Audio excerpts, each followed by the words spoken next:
மக்களே, welcome to the ஃபெட்டர் show. இன்னைக்கு ஷோல நம்ம பார்க்க போகிறது கண்ணப்பா அப்படின்ற தமிழ் டப்டு பேன் இண்டியன் மூவியோட ரிவ்யூ. இந்த படத்தில் விஷ்ணு மஞ்சு, பிரீத்தி முகுந்தன் மற்றும் பலர் நடிச்சிருக்காங்க. இந்த படத்தில் மோகன்லால், அக்ஷய் குமார், பிரபாஸ்ன்ட்டு நிறைய பேர் கேமியோ பண்ணியிருக்காங்க. இந்த படம் ஒரு நாத்திகன் எப்படி ஆத்திகன் ஆகிறான் அப்படின்ற அந்த ஜேர்னியை காட்டக்கூடிய ஒரு படம். அதுவும் கண்ணப்ப நாயனார் அப்படின்னு சொல்லப்படுற ஒரு உண்மையான நபரோட லைஃபை மையமாக வச்சு சிறு புனைவுகளோட அமைக்கப்பட்ட ஒரு கதை தான். இந்த படத்தோட ஸ்டார்டிங்லேயே வந்து காளகஸ்தி அப்படின்ற ஒரு இடத்த காட்டுறாங்க. அதை சுற்றி இருக்கக்கூடிய வனப்பகுதியில் 5 கிராமங்கள் இருக்கு.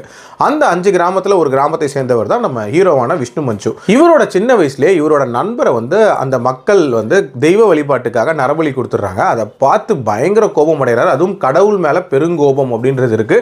அன்னையிலிருந்தே இவர் வந்து ஒரு விதமான நாத்திகனாக மாறிடுறாரு அப்படின்னே சொல்லலாம். அப்படியே வளர்றாரு. வளர்ந்து ஒரு சிறந்த வீரனாக இருக்காரு. அதுக்கப்புறம் அந்த கிராமங்களுக்குள்ள என்ன மாதிரியான பிரச்சனைகள் வருது அண்ட் இவங்களுக்கு வெளியே இருந்து வரக்கூடிய அந்த எதிரி யாரு அப்படின்ற மாதிரி அந்த போர்ஷன்லாம் தனியாக இருக்கும். இதை தாண்டி எந்த மொமெண்ட்டில் இவர் நாத்திகனாக இருந்து ஆத்திகனாக மாறுறாரு, அதுக்கப்புறம் என்ன பண்ணுறாரு அப்படின்ற மாதிரி நிறைய விஷயங்களை சொல்லக்கூடிய ஒரு படம் தான் இந்த படம். எனக்கு இந்த படம் பார்க்கும்போது ஒரு கேம் ஆஃப் த்ரோன்ஸை பக்தி வேர்ஷனோட கலந்து கொடுக்கணும் அப்படின்ற மாதிரியான ஒரு அட்டெம்ப்ட் தான் எனக்கு தெரிஞ்சிச்சு. அதுக்கேற்ற மாதிரி 5 கிராமங்கள் அப்படின்ற மாதிரி நீட்டாக கிரியேட் பண்ணியிருப்பாங்க. அவங்களோட காஸ்டியூம்ஸு, லொக்கேஷன்ஸு அண்ட் அவங்களுக்குள்ளே இருக்கக்கூடிய பிரச்சனைகள், அதுக்கப்புறம் வெளியே இருந்து அதாவது ஒயிட் வாக்கர்ஸ் வர மாதிரி இதில் வந்து ஒரு எதிரி வருவான். ஸோ அவனை எப்படி இவங்க சமாளிக்க போகிறாங்க அப்படின்ற மாதிரியான ஒரு செட்டப் நீட்டாக தான் இருந்துச்சு அப்படின்னே சொல்லலாம். அதில் அந்த வார் சீக்வன்ஸ் அப்படின்றதெல்லாம் ஆகா ஓகோ அப்படின்லாம் இல்லை. பட் இருந்தாலும் போர் அடிக்காமல் போச்சு.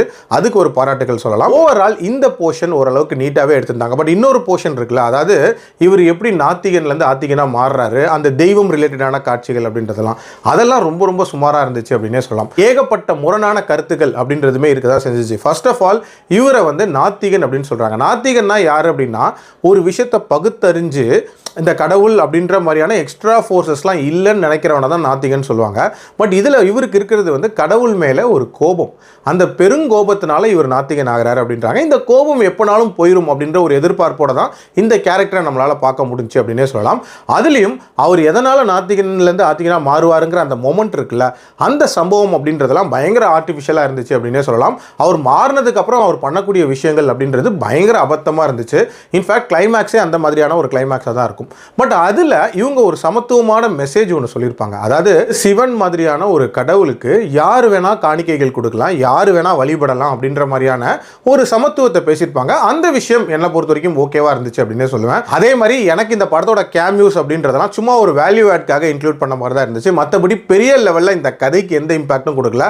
அதுலேயும் குறிப்பாக அக்ஷய் குமாரும் காஜல் அகர்வாலும் இதில் வந்து சிவனும் பார்வதியுமா ஸ்டார்டிங்கில் உட்காந்துருப்பாங்க. இது மாதிரியான செட்டப்பில் நம்ம நிறைய காமெடி காட்சிகளை பார்த்து ஸ்டார்டிங்கில் இவங்களை பார்க்கும்போது அந்த மாதிரியான ஒரு ஃபீல் தான் இருந்துச்சு. சொல்லப்போனால் பமல் கே சம்பந்தத்தில் வந்து கமல் ஒரு செட்டு போட்டு உட்காந்துருப்பார்ல, கிட்டத்தட்ட அந்த மாதிரியான ஒரு ஃபீல் தான் கொடுத்துச்சு.